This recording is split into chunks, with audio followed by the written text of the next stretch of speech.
మనం ఈ కాలంలో ప్రతి ఒక్కరిని చూస్తే ఒక డాక్టరే చెప్తున్నాను నేను, ఆధ్యాత్మికలు, ఆది భౌతికం, ఆది దైవికం ఈ మూడు గుణాలతోని ఏదో ఒక బాధతో మనం అనుభవిస్తున్నాం.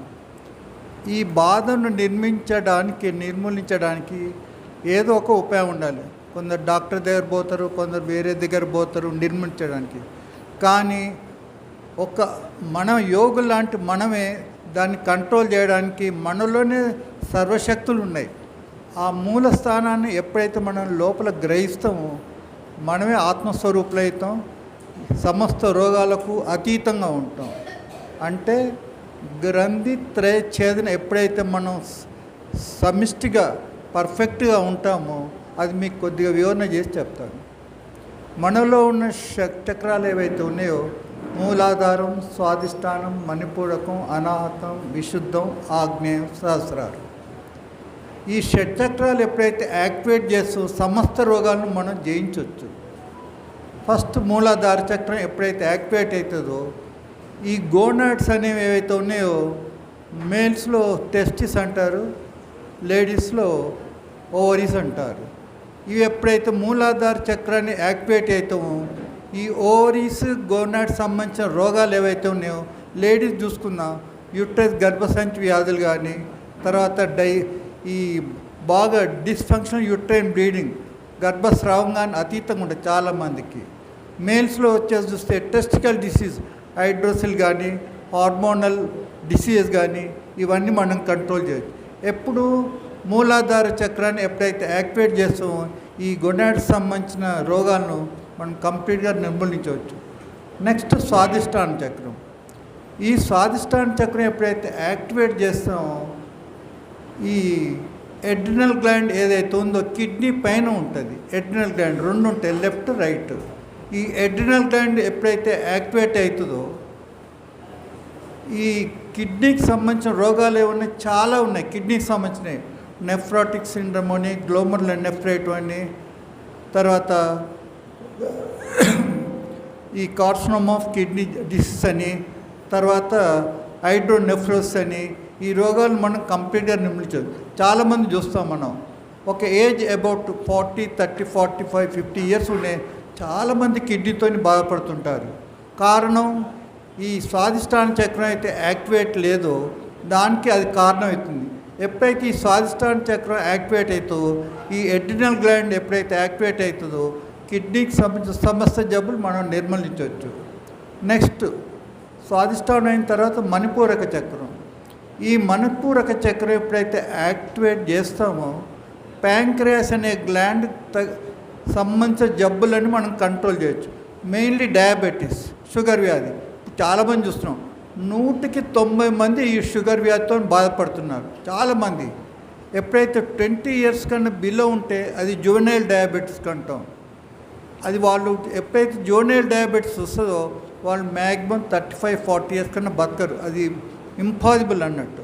కాబట్టి 40 ఇయర్స్ ఎబో అయితే ఏదైతే ఉంటుందో మ్యాచ్యూరిటీ ఆన్సెట్ ఆఫ్ డయాబెటీస్ వాళ్ళు ట్రీట్మెంట్ ఇన్సులిన్ ఇంజెక్షన్ కానీ, ట్యాబ్లెట్స్ కానీ, మెట్ఫార్మిన్ కానీ, గ్లిమిప్రైడ్ కానీ, సీటాగ్లిప్టిన్ కానీ చాలామంది యాంటీ డయాబెటిక్స్. కాబట్టి ఈ మణిపూరక చక్రాన్ని ఎప్పుడైతే మనం యాక్టివేట్ అవుతావో ఈ ప్యాంక్రియాస్కి సంబంధించిన జబ్బులని మనం కంట్రోల్ చేయొచ్చు. నెక్స్ట్ అనాహత చక్రం. ఈ అనాహత చక్రం ఎప్పుడైతే యాక్టివేట్ అవుతావో హృదయ మీద, హార్ట్ మీద థైమస్ గ్లాండ్ అనేది ఉంటుంది. ఈ థైమస్ గ్లాండ్ ఎప్పుడైతే సమృద్ధిగా యాక్టివేట్ అయ్యి ఆరోగ్యంగా ఉన్నప్పుడే ఈ గుండె జబ్బులు కానీ, తర్వాత లంగ్ డిసీజ్ కానీ మనం కంట్రోల్ చేసుకోవచ్చు.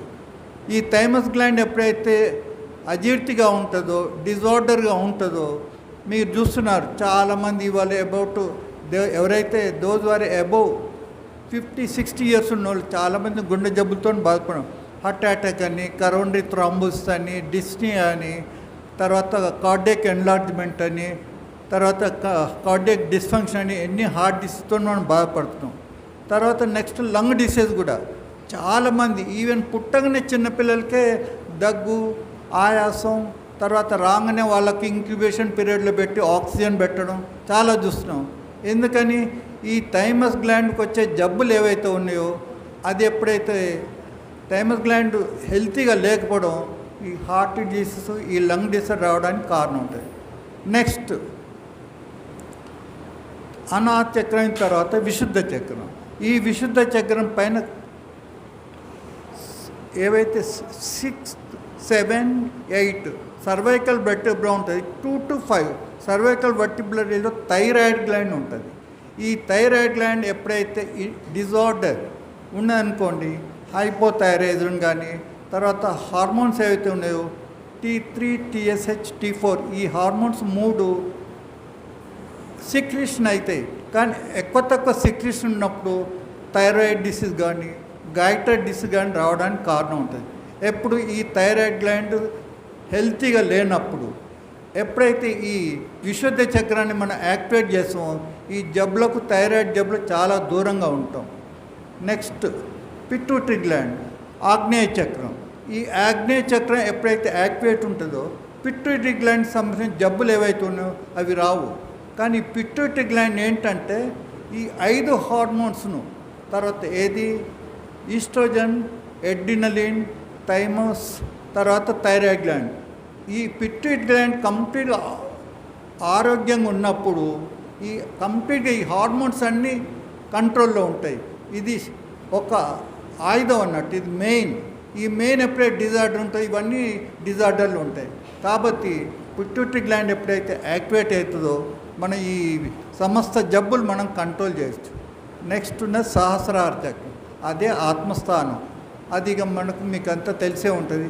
ఆత్మస్థానం కలిగినప్పుడు ఈ స్థూల శరీరం సంబంధం లేదు, సూక్ష్మ శరీరం సంబంధం లేదు, కారణ శరీరం సంబంధం లేదు. నేను అనే ఏదైతే స్థితి ఉందో అదే ఆత్మస్థానం. అంటే నేనంటే ఎవరు? అంతరేంద్రియాలు కాదు, ప్రాణేంద్రియాలు కాదు, జ్ఞానేంద్రియాలు కాదు, కర్మేంద్రియాలు కాదు, విషయేంద్రియాలు కాదు. మిగతా ఏదైతే 24 ఇంద్రియాలకు అతీతంగా ఏదైతే ఉన్నదో అదే ఆత్మస్థానం, పరమానందం, అదే ప్రకాశం. ఆ ప్రకాశమే నేను. ఆ నేను ఎప్పుడైతే తెలుసుకుంటావో ఈ సమస్త 24 ఇంద్రియాలు సమూలంగా నిర్మూలం అయిపోతాయి. అన్నమయ కోశం, ప్రాణమయ కోశం, మనోమయ కోశం, విజ్ఞానమయ కోశం, ఆనందమయ, ఈ 5 కోశాలకు అతీతంగా ఏదైతే ఉందో అదే పరమాత్మ స్థానం, అదే ప్రకాశం, అదే చైతన్యం.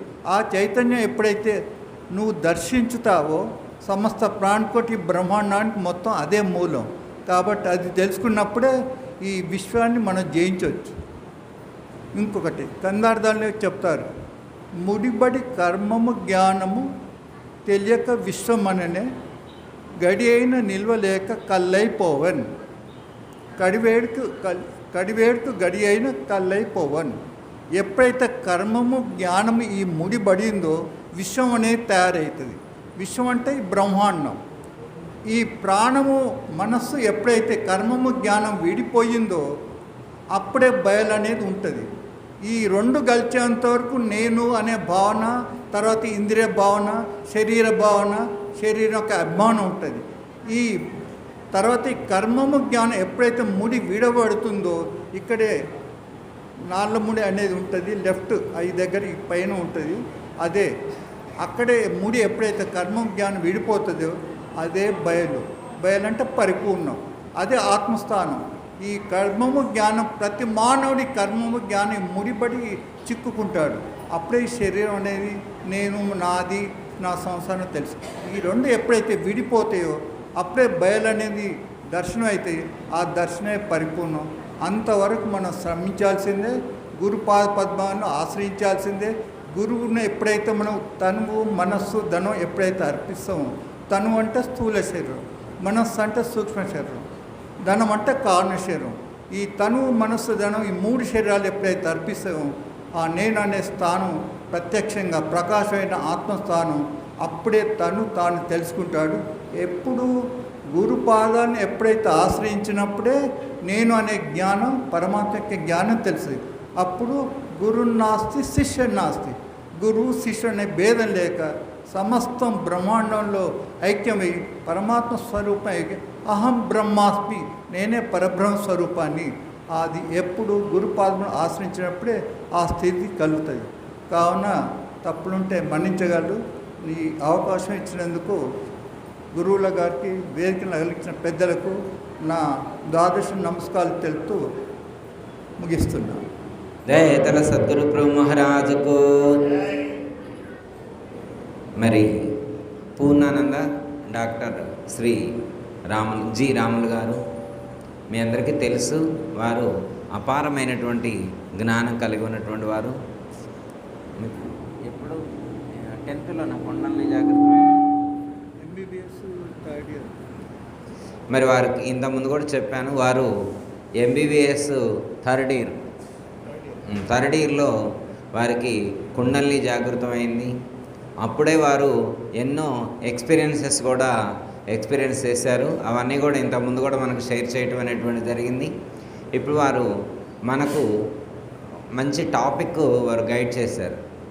మనకు వచ్చేటువంటి జబ్బులకు కారణాలు ఏంటి, జబ్బులు ఎక్కడున్నాయి, ఆ జబ్బులకు సొల్యూషన్స్. అంటే ఈ ప్రపంచంలో ఎవరికైనా జబ్బులు ఎట్లా వస్తాయంటే గ్లాండ్స్ సరిగా పనిచేయకపోతాయి. మన శరీరాన్ని కంట్రోల్ చేసి అడ్మినిస్ట్రేట్ చేసేటువంటిది గ్రంథులు. అవి ఎన్ని ఉంటాయి? 7 గ్రంథులు ఉన్నాయి. చాలా గ్రంథులు ఉన్నాయి కానీ 7 ముఖ్యమైనవి చెప్పారు. ఈ 7 కూడా మన శరీరంలో, స్థూల శరీరంలో ఉండేటువంటి ఈ గ్రంథులు సూక్ష్మ శరీరంలో ఉన్నటువంటి 7 చక్రాలకు అనుబంధంగా ఉన్నాయి. ఇప్పుడు ప్రత్యుత్పత్తి గ్రంథులు మూలాధార చక్రంతో అనుబంధం కలిగి ఉన్నాయి. అలాగే ఎడ్రినల్ గ్లాండ్ అనేటువంటిది స్వాదిష్టాన చక్రంతో అనుబంధాన్ని కలిగి ఉంది. అలాగే ప్యాంక్రియాస్ అనేటువంటి గ్రంథి మణిపూరక చక్రంతో అనుబంధాన్ని కలిగి ఉన్నది. అలాగే థైమస్ గ్లాండ్ అనేటువంటిది అనాహత చక్రంతో అనుబంధాన్ని కలిగి ఉంది. అలాగే థైరాయిడ్ గ్లాండ్ అనేటువంటిది విశుద్ధి చక్రంతో అనుబంధాన్ని కలిగి ఉంది. అలాగే పిట్యూటరీ గ్లాండ్ అనేటువంటిది ఆజ్ఞా చక్రంతో అనుబంధాన్ని కలిగి ఉంది. అలాగే పీనియల్ గ్లాండ్ ఇది సహస్రార చక్రానికి దగ్గరలో ఉంటుంది. అది సహస్రార చక్రానికి అనుబంధం కలిగి ఉంది. అంటే ఈ 7 చక్రాలు ఎప్పుడైతే యాక్టివేట్ అవుతాయో అప్పుడు శరీరంలో ఉన్నటువంటి రుగ్మతలన్నీ కూడా నశించిపోతాయి. హార్మోన్స్ అన్నీ కూడా బ్యాలెన్స్డ్గా పనిచేస్తాయి. అసలు మనిషికి జబ్బు అనేది ఉండదు. వెనకటి రోజుల్లో యోగులకి ఎప్పుడు జబ్బులు లేవు. ఇప్పుడు యోగులు కూడా మాతలు వేసుకొని ఉపన్యాసాలు చెబుతున్నారు. ఎందుకంటే యోగ సాధన చేసే టైం కూడా ఉంటుందా వాళ్ళకి. ఉపన్యాసాలకి, సభలకు వెళ్తూ వేరే వేరే యాక్టివిటీస్తో బిజీగా ఉన్నారు. వేరే యోగులు ఉన్నారనుకోండి, వాళ్ళకు యోగ సాధనే డ్యూటీ. వాళ్ళ యోగ సాధన కోసమే ప్రత్యేకంగా వాళ్ళు ప్రయత్నాలు చేసేవాళ్ళు. మిగతా వ్యాపకాలు కానీ వ్యాపారాలు కానీ వాళ్ళకు ఉండేవి కావు. ఇప్పుడు అలాంటి అవకాశాలు లేని కారణం చేత వీళ్ళు కూడా అలాంటి రుగ్మతలను ఫేస్ చేయాల్సినటువంటి పరిస్థితి వస్తుందన్నమాట.